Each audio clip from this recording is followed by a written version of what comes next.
over 1,000 years ago, the Caddo Indians lived in the forests of East Texas. Right there, that one. Today, Phil Cross is the last known Caddo elder who can build the traditional grass house of his ancestors. This one here's got a severe bend right up there I don't like. In the next half hour, he and his Caddo apprentice will oversee the construction of one of these homes, passing this ancient knowledge on for at least one more generation. Kuhut Kiwat, the Caddo Grass House, is funded in part by a grant from the Texas Historical Commission.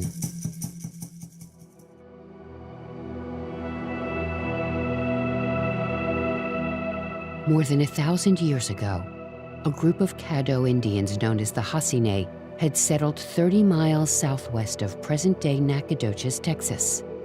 They formed a thriving village, built ceremonial and burial mounds, produced pottery, planted crops, and constructed houses. Kuhut Kiwat, the Caddo Grass House.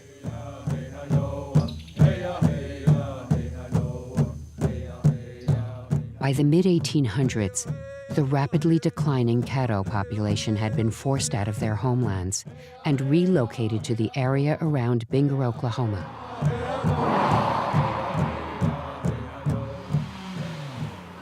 Right there, that one. Recently, through the combined efforts of the Texas Historical Commission and a group of determined volunteers, Let's mark that one. a Caddo elder and his apprentice returned to the forests of East Texas. You got plenty of marker?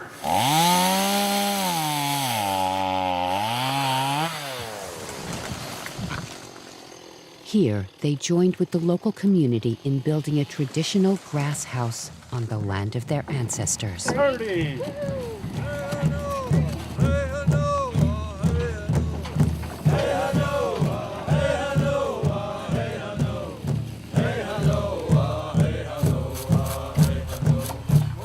You know, in the old days, they may not have debarked them.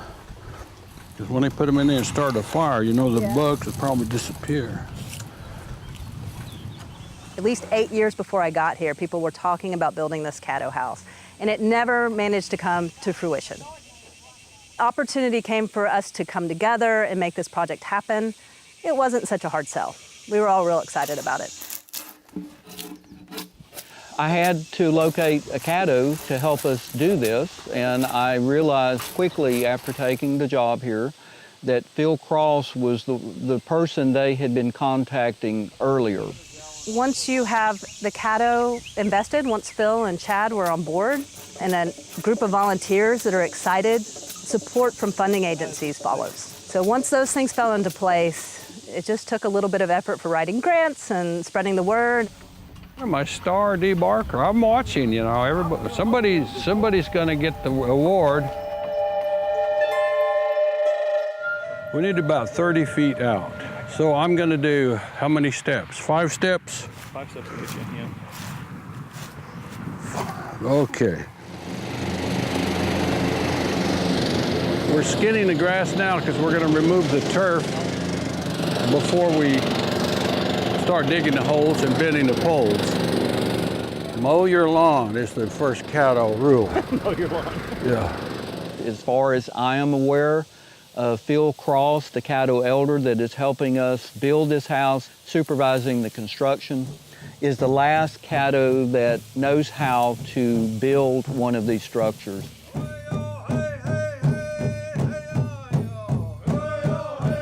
My name is Phil Cross. I'm an enrolled member of the Caddo Nation of Oklahoma that's located north of Anadarko, Oklahoma, east of Binger.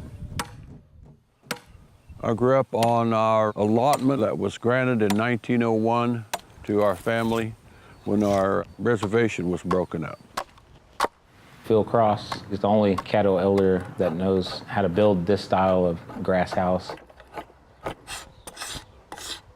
So, you know, he needed an extra hand and wanted to pass the tradition along to another tribal member. And, you know, I was able to go down to Texas and help with the house. Okay, here's what we're gonna do. We're gonna measure every 30 inches and mark it with a flag. Good, that's good.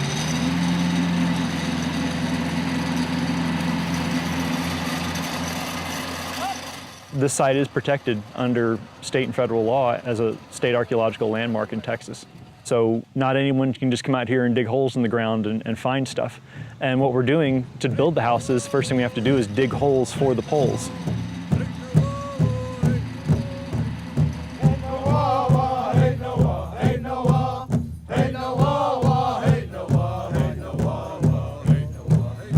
This one right here is especially, and that one next to it.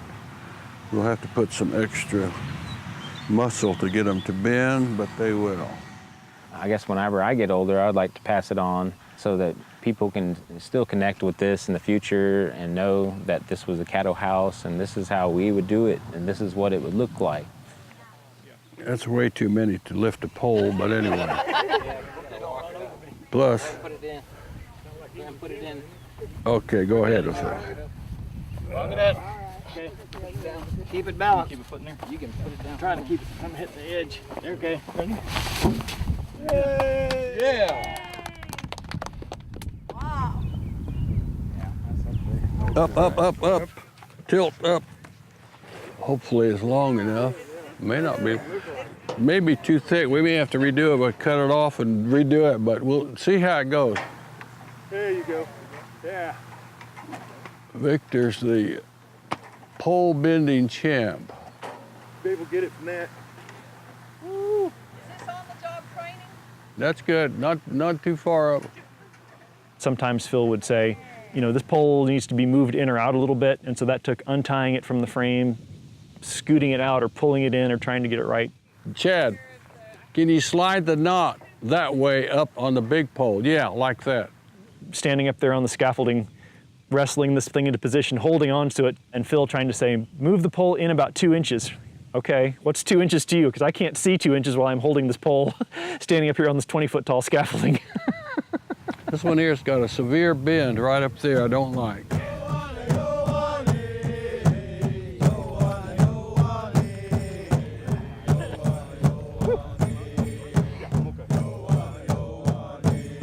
Okay, push it back. Right there, right there. Okay, turn it loose there. Tie it up good. You got it tied? That looks okay. It's a little out of balance, but I think we can go with it.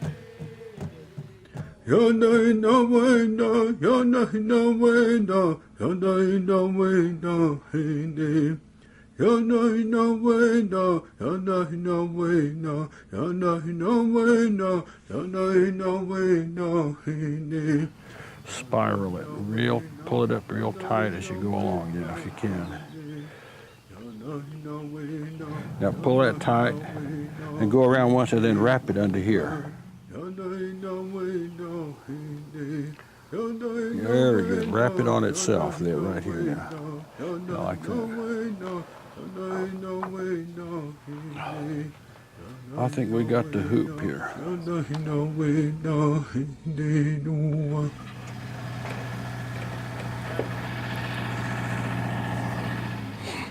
Can you get this edge, Chad, over to this pole, or is it too far over?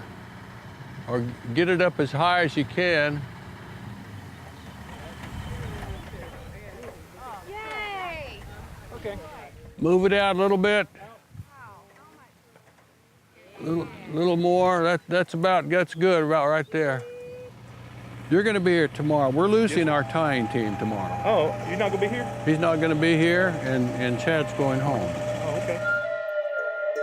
Well, that's a long pole, and it's really thick. Let's cut it off another 30 inches. Yeah, don't let it flop.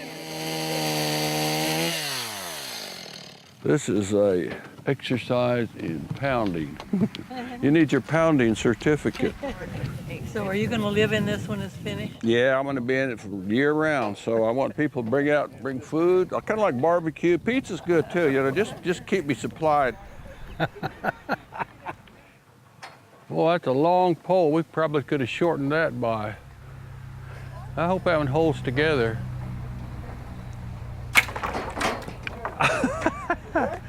That would look like it was dried a bit. When you look at the site and you imagine that there were several hundred Caddo living here together, They all need a place to sleep. So if one can imagine looking out and seeing 30 houses out here, for example, what would that look like? They would have had gardens around them. They would have been organized in space based on social rank. Certain people would have been living in certain areas, similar to the way we do things today. They would have traded. They would have moved things back and forth between the houses. They would have used this space. It was a common area within the plaza to do things. And so houses would have been an integral part of that. They would have helped define space in a lot of ways. Right now we're cutting additional willow saplings for the lath material for the house. This is basically just in case we need some additional runs to finish. We're at the same location where we got the first batch of willow from, but now it's not March. It's summertime and we're having to hack our way into the location. You got two? I'm working on my master's in teaching and my teaching certification right now. So just kind of a student and looking for a teaching position to teach middle school math. I really love architecture and kind of more rustic, primitive type designs that I think are more green and sustainable, and this kind of combines all of those concepts. Well, I'm a senior at Sam Houston State University. I'm a major in history with a minor in American Studies. I can tell you all about government policy, but I know very little about Caddo culture, the way that they dance, the songs that they sang, because when we look back now, our traditional culture is all European influenced. We lost a lot of who we were prior to European contact. And that's why it's been so special for me to interact with Phil, is because these are the things that he knows and the things that he's willing to tell anybody who'll listen.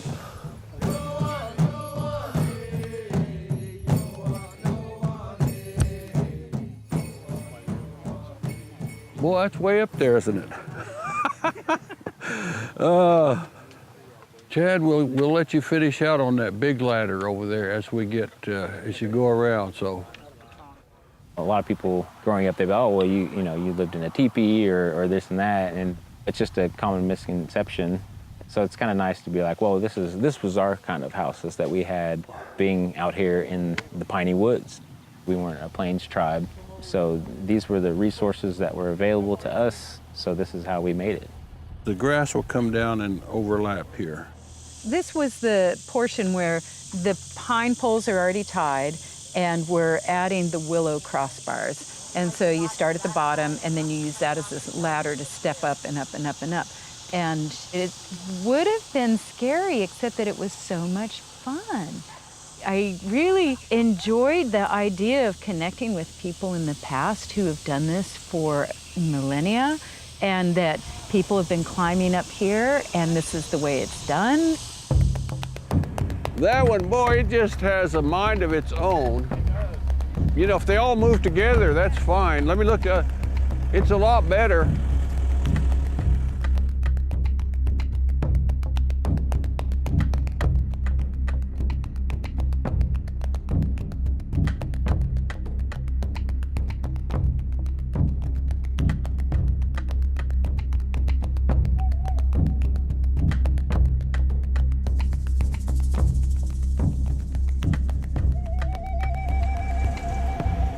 Noah, tie those now, right now. Let's get those tied up. Well, me and my mom, we started out on the friends group, and we'd always come to the meetings and things. And then they started to rebuild the grass house, and then we started to volunteer and help with that, and then we just got more involved with them. Growing up, I've been by this place dozens of times. I mean, we stop by here a lot, and every time we come here, I never really listen. You gotta be ready. But I've started to listen. There's a lot of history and knowledge here that you can gain.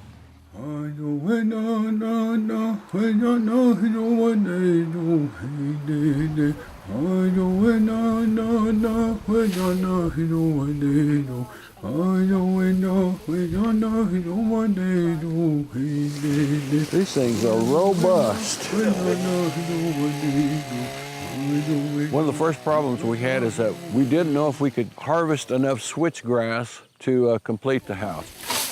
It takes a lot of grass, and the type of switchgrass we use is not readily available now as it once was. It's amazing how much grass goes into this. You don't really know by just looking at the structure, like, oh, that's just, you know, a lot of bundles of grass.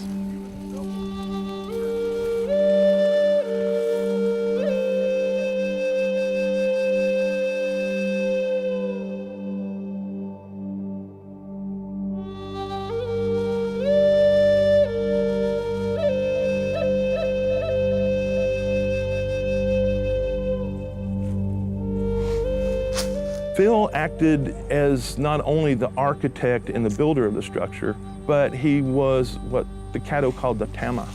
They would walk around during house building with a switch and good-naturedly drive people forward in working and have quality work. And nobody got their feelings hurt, nobody got upset. I need to put a strengthener on there. But it was to keep the work going, and he knew the old ways in which this would be, so he could direct us. That may work. Lop that about right there, then take it to that one I was just looking at. Get you a couple of links. Okay, pound it on the ground to get it level, okay? That's the first thing. Go inside here, take it to him. As far as you can get it in there, keep going. He'll grab it. It's supposed to be 3.5 inches thick. So Chad, you're just gonna be guessing all the time, okay? Smoothing it out a bit, just like that. Push him up tight against the former tie. Yeah, now spread them out a bit. Push out about 8 inches in the first push, okay? Okay. When we get up further, there'll be a handler who will receive grass. Well, I'm already ready for about a 2-hour break. You guys keep on here. I'll be back after lunch. I reached a point where Phil was telling me what to do, and so I would just do it and try to empty my head of all thoughts of conventional house building or any of the things I knew how to do, because this was so unlike that. Got it? But it's just over the willow below. It was unbelievably hot, and the only thing that made it bearable in that heat was the camaraderie of the community that we developed. Keep whomping. That's what a whomper does.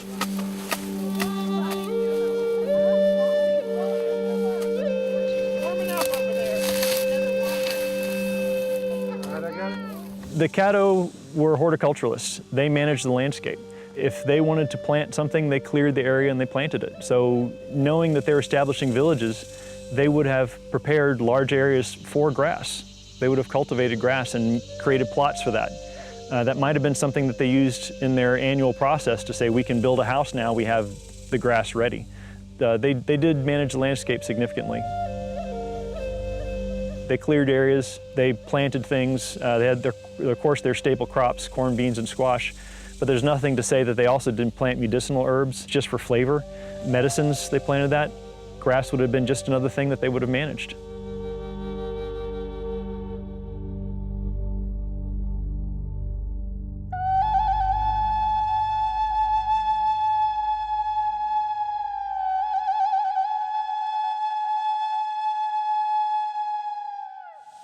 The Caddo lived here, they managed this land, they had a rich, wonderful civilization, and eventually, because of exploration and colonialism, they're no longer here. This is no longer their home.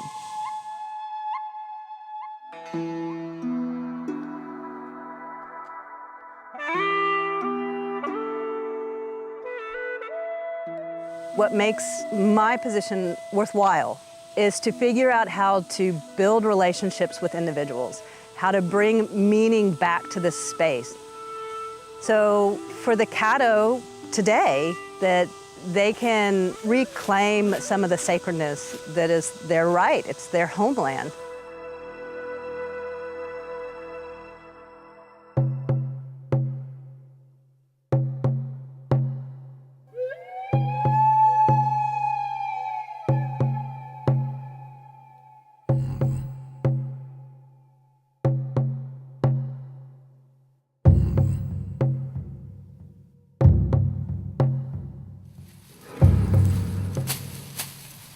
Phil passing down the knowledge and showing a group of people how to do it, and we're all incredibly fascinated with it. Being there every step of the way and seeing how trees were selected, how they were cut, how poles were planted, how the grass was cut, how the willow was cut, and how they're all assembled, and being there every step of the project has just been phenomenal for me in my education of Caddo traditions. Keep going. The Caddo, they developed their way of building. Needle coming through. It was working together. And I think that that's really happened here as well.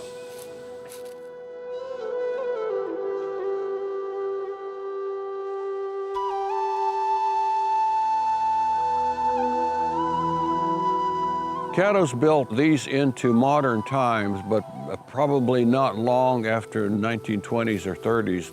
Caddo's virtually stopped building this grass-thatched house. This house is done using, as best as we can guess, traditional materials, but we're using modern methods to do it. That was too.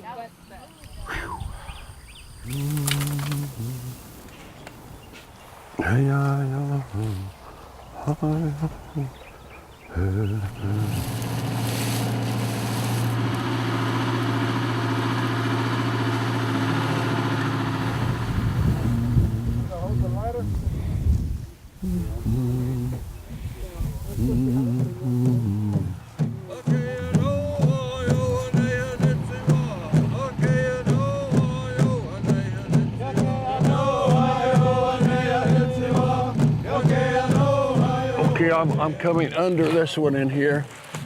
Good? Yeah, that'll work. Okay.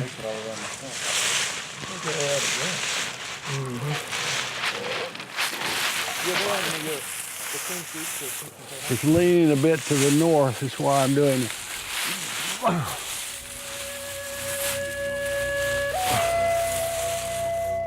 Perfect.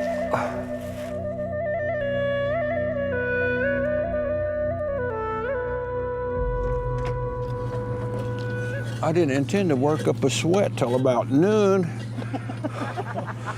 Another 4 hours to go. Holy cow. Yeah, that's good. That helps. Yeah, you can't. In the grass. And okay. You have to start tying the green stuff. Yeah. It's all cut at green grass at home. Okay. This is the next to the last one. Then we'll do the top, which is this grass over here. So if this moves along, you know, we'll be there, right there today. We might have something to do tomorrow, but I doubt it.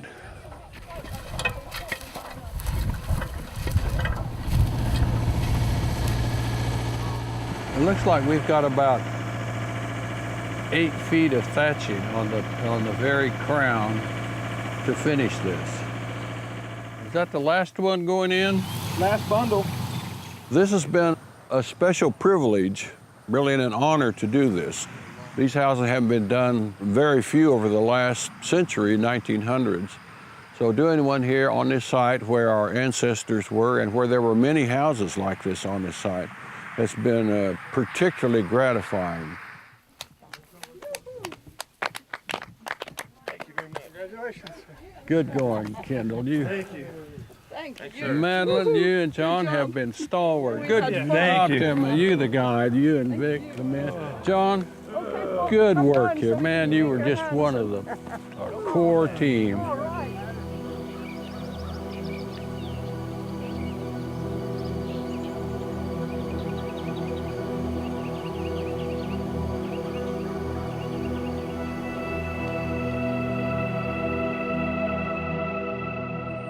We're making a real connection between this place and real living people. We need everyone to understand that the Caddo are still a vibrant culture. They have their songs, they have their dances, they have their stories. And here we have a place in which we can make those connections, and we can have an educational opportunity that will last a lifetime.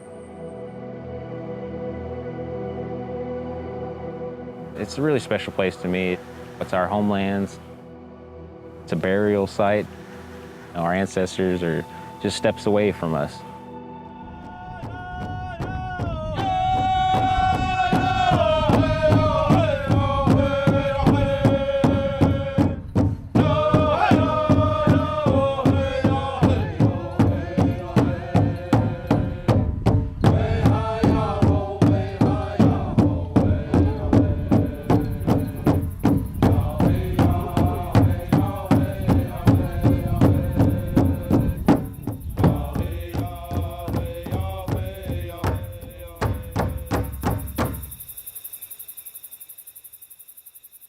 Kuhut Kiwat, the Caddo Grass House, is funded in part by a grant from the Texas Historical Commission.